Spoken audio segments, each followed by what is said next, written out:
তিনি যতদিন ছিলেন বাংলার চলচ্চিত্রে ক্যানবন্দি হতো বাঙালির জীবন, সেলুলয়েডের ফিতে ছাপা থাকত বাঙালির অহংকার। তিনি নেই, তাই বাঙালির চলচ্চিত্র আর বাংলার প্রাণের কথা বলে না। অথচ একদিন তাঁরই মধ্যে আমরা খুঁজে পেয়েছিলাম বাঙালির প্রেম ও প্রতিবাদের উচ্চারণ। তাঁর জীবনযাপনের স্বতন্ত্র ছন্দে তিনি হয়ে উঠেছিলেন বাঙালির স্বপ্নের আদর্শ পুরুষ। তাঁর অভাবে আজ সেই স্বপ্ন ভেঙে চুরমার। বাঙালির রোমান্টিক সত্তার ঘটেছে বিনাশ, অন্তত রূপলী পর্দায়। তবু তিনি আমাদের মধ্যেই আছেন, থাকবেন চলমান জীবনে চিরদিন। তিনি আর কেউ নন, এক এবং অনন্য Uttam Kumar. Hi everyone, welcome back to my channel Anjana Anjaniya. বন্ধুরা, তোমাদের সকলকে আমার এই ছোট্ট ইউটিউব চ্যানেলে স্বাগত জানাই। জয়ন্ত কুমার ঘোষের লেখা একটি বই থেকে অমল রায়ের লেখা এই প্রতিবেদনটি দুটো অংশে আমি তুলে ধরার চেষ্টা করছি। গতদিন আমি এই প্রতিবেদনের প্রথম পর্বটি পাঠ করেছি। আজকে এই প্রতিবেদনের দ্বিতীয় পর্বটি আমি পাঠ করে শোনাব। ফিরে যাই মূল ভিডিওতে। আমাদের বয়সী যে কোনো বাঙালি নিম্নবিত্ত বা মধ্যবিত্তের জীবনে একজন উত্তম কুমারের অনুপ্রবেশ এবং মর্যাদামণ্ডিত একটি স্থায়ী আসন লাভ নিতান্ত স্বাভাবিক ঘটনা। এই নিবন্ধে আমি তাই বুদ্ধিজীবী সুলভ কোনো প্যাঁচ পয়জার না মেরে নেহাতি সাদামাটাভাবে একজন মধ্যবয়সী গড়পড়তা বাঙালির চোখ দিয়ে উত্তম কুমার নামক কিংবদন্তিটিকে বিবৃত করব। প্রথমেই বলে রাখা ভালো, আমার অনুসন্ধানের ক্ষেত্র প্রধানত আমাদের প্রজন্মের জীবনধারায় উত্তম কুমারের ভাবমূর্তিটি কি এবং কিভাবে ধীরে ধীরে এই ভাবমূর্তিটি গড়ে উঠেছে, যা তার অসময়োচিত প্রয়াণের এতগুলো বছর পরেও শুধু অমলিনই থাকেনি, বরং তা ক্রমশই উজ্জ্বলতর হয়েছে। আগেই বলেছি, নথিপত্র নয়, শুধু স্মৃতি। নিখাদ স্মৃতি এই উত্তম ভ্রমণের একমাত্র গাইড, হয়তো ফ্রেন্ড এবং ফিলোসফারও বটে। তবে অন্তত আমার স্মৃতি একদমই ফটোজেনিক মেমোরি নয়, বরং আমার এই বয়সেই মনে হয় এক সুবিশাল অন্ধকার সুড়ঙ্গের নামই স্মৃতি। এ এক অতীব সংকীর্ণ পার্বত্য গুহা, ঢোকামাত্রই হাজার হাজার বছরের ক্রুদ্ধ অন্ধকার ঝাঁপিয়ে পড়ে চোখের ওপর। তবে ধীরে স্থির হয়ে অপেক্ষা করলে আস্তে আস্তে চোখে অন্ধকার সয়ে যায়। তখন বুঝতে পারি স্মৃতির এই সুড়ঙ্গ কিংবা গুহাখানি মোটেই শূন্য নয়, বরং তার দুপাশের দেওয়াল জুড়ে ছবির পর ছবি। এ যেন এক অপার্থিব চিত্রশালা। এই প্রতিবেদনের প্রথম পর্বে অবোধ শৈশবেও তিনি এবং বালকের দেবদর্শন সম্বন্ধে আমি বলেছি। এবার বলবো কৈশোরের সান্ধ্য বাসরে। যে কোনো কারণেই হোক, ক্লাস 10-11 পড়তে পড়তেই আমার মধ্যে একটা অন্য ধরনের পরিবর্তন দেখা দেয়। হঠাৎ আমি আঁতিল হওয়ার স্বপ্ন দেখতে শুরু করি। এলাকার সংখ্যালঘু ইন্টেলেকচুয়াল যুবাদের খপ্পরে পড়ে যাই। ফলে গণনাট্য, নবনাট্য, তখনও গ্রুপ থিয়েটার শব্দটা জন্ম নেয়নি, আধুনিক বাংলা কবিতা, লিটল ম্যাগাজিন, ফিল্ম ক্লাব, এইসব নিয়েও দাদাদের কাছ থেকে নানাবিধ গুরুগম্ভীর কথাবার্তা শুনতে থাকি এবং গোগ্রাসে গিলতে থাকি। তা এই সময়ে পাড়ার পুরনো বন্ধু বান্ধবদের সঙ্গে আপনা থেকেই মানসিক দূরত্ব তৈরি হয়ে গেছে। ওদের ভালো লাগা মন্দ লাগা, ওদের রুচি সবকিছুতেই খুঁত দেখতে পাই। খুবই স্বাভাবিক, এই সময় উত্তম কুমারের সঙ্গে শুধু দূরত্ব নয়, একেবারে বিরোধ তৈরি হতে বাধ্য। কেননা উত্তম যে আমার অশিক্ষিতা অর্ধশিক্ষিতা মা মাসি মামিদের নয়নমণি, আমার রকে বসা সমস্ত পুরনো বন্ধুদের গুরু, সামান্য রিক্সাওয়ালা থেকে বাড়ির কাজের লোক পর্যন্ত তার নামে অজ্ঞান। সেই উত্তমকে গুরুত্ব দিলে আমি বুদ্ধিজীবী হব কি করে? অতএব উত্তমের বিকল্প খোঁজো, আরেকজন ম্যাটিনে আইডলকে খুঁজে বের করো। সৌভাগ্যের বিষয়, বিকল্প হাতের কাছেই ছিলেন সৌমিত্র চট্টোপাধ্যায়। বুদ্ধিজীবীদের কাছে উত্তমের বিকল্প হিসাবে সৌমিত্র ছিলেন একেবারে আদর্শ স্থানীয়। প্রথমত তাঁর বুদ্ধিদীপ্ত ঝকঝকে চোখ এবং ছিপছিপে মেদহীন চেহারা একেবারে যেন ইন্টেলেকচুয়ালের প্রোটোটাইপ। দ্বিতীয়ত তিনি শিশির কুমারের শেষ জীবনের পুত্রপ্রতিম সঙ্গী। তৃতীয়ত তিনি সত্যজিৎ রায়ের আবিষ্কার। সত্যজিতের ছবি সৌমিত্র ছাড়া ভাবাই যেত না। চতুর্থত তিনি কবিতা লেখেন, যে সে কবিতা নয়, খুব শক্ত শক্ত আধুনিক কবিতা।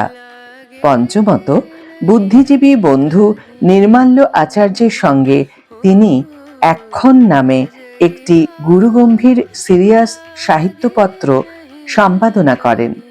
ষষ্ঠত তখনও তিনি কলেজ স্ট্রিট কফি হাউসে তরুণ শিল্পী সাহিত্যিক বুদ্ধিজীবীদের সঙ্গে নিয়মিত আড্ডা মারেন, ইত্যাদি ইত্যাদি।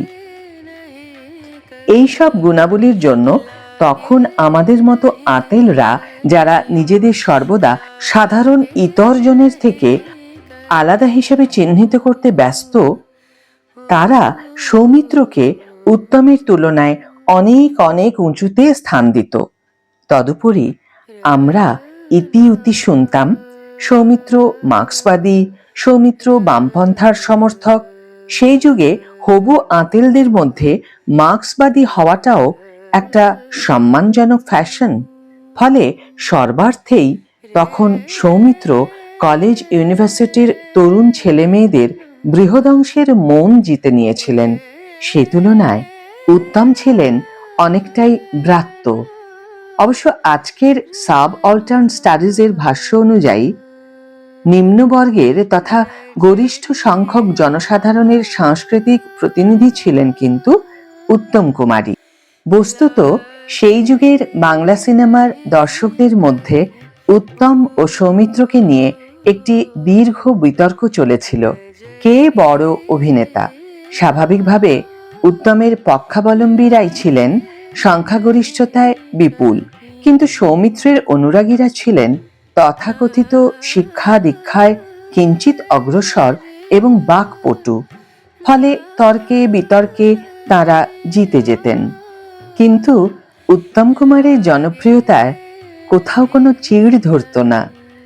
আজ এতকাল বাদে সে যুগের এই উত্তপ্ত তর্ক বিতর্ককে শুধু অবাঞ্ছিত ও অনভিপ্রেতই মনে হয় না, হাস্যকরও মনে হয়। সময় ইতিমধ্যেই এই বিতর্কের উত্তর দিয়ে ফেলেছে। সৌমিত্র বাংলা চলচ্চিত্র ও মঞ্চের অত্যন্ত শক্তিমান অভিনেতা, এই সত্য আজ তর্কাতীত। এখনো তার অভিনয় প্রতিভার জাদু কি মঞ্চে কি পর্দায় সমান সক্রিয়। কিন্তু অকাল প্রয়াণের পর উত্তম কুমারের ছায়া দীর্ঘ থেকে দীর্ঘতর হয়ে উঠছে। যত দিন যাচ্ছে ততই বোঝা যাচ্ছে স্বশিক্ষিত এবং স্বনির্মিত এই অভিনেতা ইতিমধ্যেই মহাকালের কঠিন পরীক্ষায় সসম্মানে উত্তীর্ণ হয়েছেন। না, রোমান্টিক নায়ক হিসেবেই শুধু নয়, জটিলতম চরিত্রাভিনেতা হিসেবেও উত্তম কুমার তার অবিসংবাদী শ্রেষ্ঠত্ব নিঃসংশয়ে প্রমাণ করেছেন। এবার চলে আসি ঝড়ের রাতের ঝরা পাতায়। স্মৃতির গুহায় আবার ফিরে আসি। আমার নকল ইন্টেলেকচুয়াল সাজা এবং সৌমিত্রর হয়ে গলা ফাটানো ছিল খুবই স্বল্প মেয়াদী, কেননা হঠাৎ একটা বাংলাদেশ কাঁপানো ঝড় উঠল। নকশাল বাড়ি। সুকান্ত বলেছিলেন না, 18 বছর বয়সটা দুঃসহ। তা শুধু 18 কেন, 14, 16, 17 থেকে শুরু করে 20, 22 বছরের ছেলেমেয়েরাও সেই ঝড়ে খড়কুটো বা ঝরা পাতার মতো উড়ে গেল বা ভেসে চলল দুরন্ত হাওয়ায়। এটা ভালো ছিল কি মন্দ ছিল তা বিচার করবে ইতিহাস, কিন্তু এটাই ছিল সে যুগের বাস্তবতা। তা এই ঝড়ের রাতে কোথায় বা উত্তম, কোথায় বা সৌমিত্র? সব দেব বিগ্রহ তখন ভেঙে পড়ছে, আর এরা তো সামান্য অভিনেতা মাত্র। তবুও বোধহয় সম্পূর্ণ বন্ধন ছিন্ন হয়নি। সময় সুযোগ পেলে আমরাও সিনেমা হলে চলে যেতাম, তবে সবটাই ছবির আকর্ষণে নয়, মিটিং প্লেস ও গোপন বার্তা আদান প্রদানের ক্ষেত্র হিসাবে সিনেমা হলগুলি ব্যবহৃত হতো। পরে পুলিশ এটা টের পেয়ে যায়, আমাদের অনেকেই হলগুলিতে ধরা পড়ে, ফলে সিনেমা হলে যাওয়া আমাদের একেবারেই বন্ধ হলো। এভাবেই এই অধ্যায়টি অবহেলায় শেষ করা যেত, কিন্তু ইতিহাস বিধাতার ইচ্ছা বোধহয় অন্যরকম ছিল। চলচ্চিত্র জগতের অনেকের সঙ্গেই নকশালপন্থী আন্দোলনের ক্ষীণ যোগাযোগ ছিল। উৎপল দত্ত তো একদা এই আন্দোলনের অন্যতম নেতাই ছিলেন। অনন্ত সিংহ গ্রেপ্তার হলে তাকে দেখতে ভানু ও সাবিত্রী নাকি নিয়মিত যেতেন। সৌমিত্র তো দীর্ঘদিন পর্যন্ত নকশালপন্থীদের সমর্থক রূপেই চিহ্নিত হতেন। ঋত্বিক ঘটক বা মৃণাল সেন তো তাদের চলচ্চিত্র সৃজনকর্মেই নকশালপন্থীদের প্রতি প্রকাশ্যে সোচ্চার সমর্থন জানিয়েছেন। প্রতিদ্বন্দ্বী বা জন অরণ্য জাতীয় ছবি প্রমাণ করে সত্যজিতেরও নকশালপন্থী যুবকদের প্রতি সুপ্ত সহানুভূতি ছিল। কিন্তু উত্তম কুমার, তিনি তো সম্পূর্ণ ভিন্ন মেরুর মানুষ। তার সঙ্গে এই আন্দোলনের কোনো সংস্রবই থাকার কথা নয়, এবং ছিলও না। কিন্তু ইতিহাসের বিচিত্র খেয়ালে নকশালপন্থী আন্দোলনের ইতিহাসে তিনি ঠাঁই পেয়ে গেছেন। 5ই বা 6ই আগস্ট ভোরবেলায় পুলিশ, কবি, সাংবাদিক, অনুবাদক এবং সিপিআইএমএল নেতা সরোজ দত্তকে কলকাতা ময়দানে গুলি করে মারে। মৃতদেহ যাতে শনাক্ত না করা যায় সেজন্য চপার দিয়ে ধর থেকে মুন্ডখানা আলাদা করা হয়, যাতে পুলিশ পরে গপ্প ফাঁদতে পারে সরোজ দত্ত ফেরারি। কিন্তু পুলিশের এই ষড়যন্ত্র ব্যর্থ হলো। সেদিনই মুখে মুখে ছড়িয়ে যায় সরোজ দত্তের হত্যা কাহিনী, কেননা এই বর্বর হত্যাকাণ্ডের একজন প্রত্যক্ষদর্শী ছিলেন। জনরব বলে তার নাম উত্তম কুমার। সে যুগে আমরা এই প্রসঙ্গে যে কাহিনীটি শুনেছিলাম তা এই রকম। স্বাস্থ্য সচেতন উত্তম কুমার কাক ভোরে কলকাতা ময়দানে প্রায় প্রতিদিনই প্রাতঃভ্রমণে যেতেন। সেই দিন ভোরে তিনি লক্ষ্য করেন পুলিশের একটি জিপ থেকে ধুতি পাঞ্জাবি পরা এক বয়স্ক ভদ্রলোককে নামানো হলো এবং তাকে ময়দানে নিয়ে গিয়ে তৎক্ষণাৎ গুলি করা হলো এবং ক্ষণ পরে মুন্ডচ্ছেদ করা হলো। চোখের সামনে এই ঘটনা দেখে কিং কর্তব্য বিমূঢ় উত্তম পায়ে পায়ে পুলিশের গাড়ির কাছে গিয়ে ব্যাপারটা কি তা জানতে চান। পুলিশ কর্তাদের অনেকেই উত্তমকে চিনতেন। অফিসাররা উত্তমকে ধমক দিয়ে বলেন, যা দেখেছেন ভুলে যান।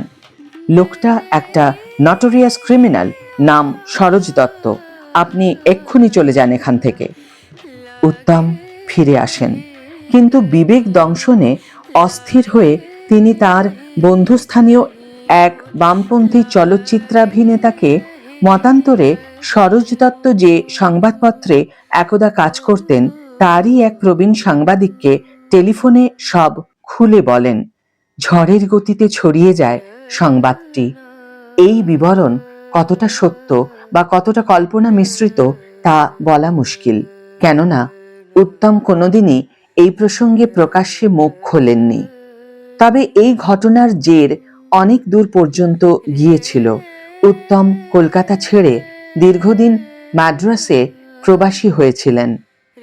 রটনা হয়েছিল নকশালপন্থীরা প্রচুর টাকা চেয়েছিল বলেই নাকি তিনি কলকাতা ছাড়তে বাধ্য হন। আমি অন্তত এইটুকু বলতে পারি, নকশালপন্থীরা প্রচুর ভুল করেছে, কিন্তু তারা তোলা তুলত না। তোলা আদায়ের কালচার ৭২-এর জামানার অবদান। সরোজ দত্তের হত্যা ও উত্তম কুমারের তা দেখবার ঘটনার জনরবটি কতদূর সত্য তা নিয়ে কেউ কেউ তথ্যনিষ্ঠ গবেষণা করেছেন, এবং বর্তমানে সে যুগের অনেকেই জীবিত না থাকায় এবং জীবিতরাও আগের বলা কথাগুলি নানা রহস্যময় কারণে অস্বীকার করায় তারাও কোনো সঠিক সিদ্ধান্তে আসতে পারছেন না। নয়া ইস্তাহার পত্রিকার সম্পাদক বন্ধুবর অমর ভট্টাচার্য নকশালবাড়ি আন্দোলনের সুবিশাল তথ্যবহুল ইতিহাস সংরক্ষণের কাজ করতে গিয়েও এই ধাঁধার মুখে পড়েছেন। উত্তম কুমার কি সত্যিই সরোজ দত্তের হত্যার ঘটনা দেখেছিলেন? আমি তাকে বলেছি, ১. সরোজ দত্ত নিহত হয়েছেন, একথা আজ প্রমাণিত। ২. পুলিশ তাকে গোপনে মেরেছিল, কেননা পুলিশ রিপোর্টে দীর্ঘদিন পর্যন্ত তাকে ফেরারি বলা হয়েছিল। ৩. এই গোপন হত্যাকাণ্ডের নিশ্চয়ই কোনো প্রত্যক্ষদর্শী ছিলেন, না হলে হত্যার খবর সঙ্গে সঙ্গে জানা যেত না। ৪. প্রত্যক্ষদর্শীকে পুলিশ বাঁচিয়ে রাখবে কেন, যদি না প্রত্যক্ষদর্শী উত্তম কুমারের মতো সুপার স্ট্যাটাসের কোনো লোক হন। এবারে চলে আসি ডানা ভাঙা পাখির চোখে। বহুদিন হলো ডানা ভেঙে পড়ে আছে নিষ্ফল বিষণ্ণতার নির্জন জলাভূমিতে। ঝড়ের পাখি হওয়া হলো না আমাদের, অন্তত আমার। তাই সরোজ দত্তকে নিয়ে উত্তম কুমারের ওপর অভিমানও কমে আসতে থাকে, কেননা ঝড়ও তখন পথ বদলে অন্য কোথাও অন্য কোনোখানে চলে গেছে। আরেকটা ঝড়ের অপেক্ষায় থাকতে থাকতে বয়স বাড়ে, থিতু হই, গেরস্থালি হাতছানি দেয়। তখন বন্ধুদের সঙ্গে, প্রেমিকাদের সঙ্গে সিনেমায় যাই। হ্যাঁ, উত্তম কুমারেরই সব ছবি। মুগ্ধতা বাড়ে। আস্তে আস্তে কিভাবে যেন আমাদের মন চুরি করে নিতে থাকেন তিনি। বাজে গল্প, মূর্খ পরিচালক, তবু ছবি থেকে চোখ সরানো যায় না ওই একজনের জন্যই। কে বলেছে উত্তম কুমার মানে একটা ছাঁচ, একটা প্যাটার্ন, আর তারই সব পুনরাবৃত্তি? শেষ দিকের উত্তম প্রমাণ করলেন কত বিচিত্র, কত ভিন্নমুখী হতে পারে তার অভিনয়। রোমান্টিক নায়কের ছক ভেঙে চলে এলেন জটিল থেকে জটিলতর চরিত্র চিত্রণে। হ্যাঁ, তিনি চরিত্রাভিনেতা, কিন্তু তার অভিনীত চরিত্রই ছবির প্রধান চরিত্র, গল্পের কেন্দ্রবিন্দু উত্তমই। বস্তুত আমৃত্যু বাংলা চলচ্চিত্রের কেন্দ্রেই ছিল তার রাজ সিংহাসন। তার ছেড়ে যাওয়া সিংহাসনের ধারে কাছেও কাউকে ঘোরাঘুরি করতে দেখা যায়নি। আজও সেই সিংহাসন শূন্যতায় দীর্ঘশ্বাস ফেলে। স্মৃতির গুহাপথ ছেড়ে এবার বেরিয়ে এসে দেখছি আমার তথাকথিত অশিক্ষিতা মা, মাসিমা, মামিমা, কাকিমাদের নয়নমণি ওই হাস্যকর মুখখানি একইভাবে আকর্ষণ করছে আমার প্রেসিডেন্সি কলেজে পড়া জয় গোস্বামী ও সুমনের ভক্ত এলিটিস্ট জ্যেষ্ঠা কন্যাকেও। আর এদেরই মাঝখানে দাঁড়িয়ে আছি আমি। উত্তমের প্রতি অনুরাগে, বিতরাগে, প্রেমে অপ্রেমে, পরিশেষে নত যেন বিরাট অভিনেতার পদতলে। প্রজন্মের পর প্রজন্ম আসছে, সময় বদলাচ্ছে, তবু উত্তম কুমার একইভাবে তার রাজ্যপাটে সমাসীন। এই অভিনেতাকে বিস্মরণের আঁধারে ঢাকতে পারেনি মরণও। গিরিশের দেহপট শনে নট, সকলই হারায়, তত্ত্ব এখানে হেরে গেছে। এই অপার্থিব সাফল্যের রসায়ন কি? একদিন বুদ্ধিজীবীরা উত্তমের অভিনয় নিয়ে পরিহাস করতেন। আর আজ আমি আমার মেয়েকে কাছে বসিয়ে টিভিতে প্রদর্শিত কোনো উত্তম চিত্রকে একেবারে ফ্রেম ধরে ধরে বিশ্লেষণ করে দেখাই সিনেমাটিক অভিনয় কাকে বলে।